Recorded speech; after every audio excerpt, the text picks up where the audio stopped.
So with that Monport 21-watt laser, as you saw, we were cutting some leather and doing some things with some leather in the intro. I wanted to show you that today. So this is the first piece I tried on. Kind of did a bunch of things on it, doodled on it. I cut out with it, tried some different settings. Here I did my test pattern.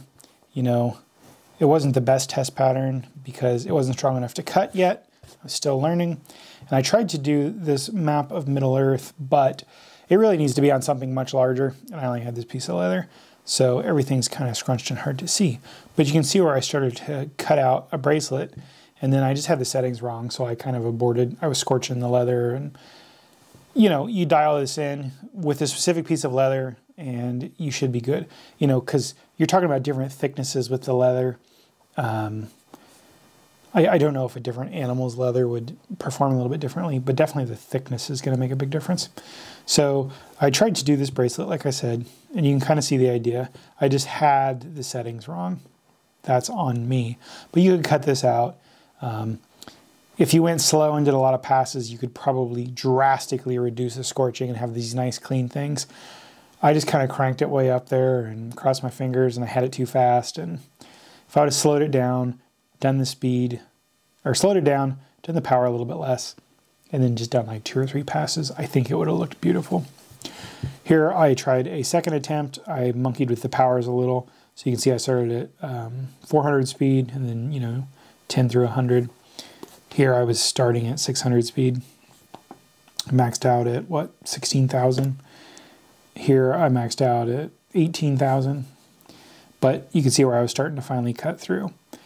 Now, like I said, if I was going to cut with this, I would probably scale my power down and my speed, and then I would come in here somewhere and probably do 2, 3, 4 passes because you don't necessarily want this scorched look. Then I tried again, made the map a little bit bigger, and still, you know, I have too much detail in this small piece, but like, it looks wonderful, and you know, no bleed through or anything.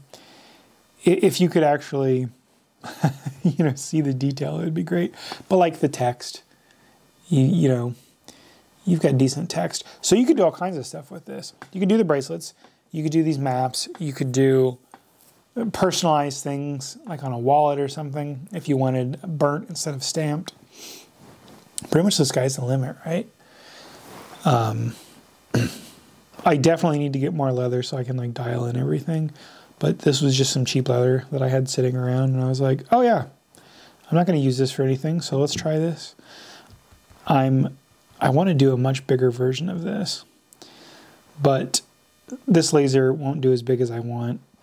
I want to do like a 16 by 16 inch one, and none of my lasers do that. That's not a fault of the laser. Now, I could get a much more simpler map where I could break this up into sections of Middle Earth, and I might do that because it would be really cool to have a bunch of these as like Lord of the Rings maps and then like distress them a bunch, you know, roll them up into a ball and maybe get them a little wet and just make them look aged and scratch them all up, and I just think that would be really cool. So yeah, I just wanted to show you what leather looked like on the Monport 20-watt CO2 laser. There will be a link in the description to the laser, as well as a 10% off discount code, which is Ryan Mercer as one word. And yeah, I will see you guys in the next video.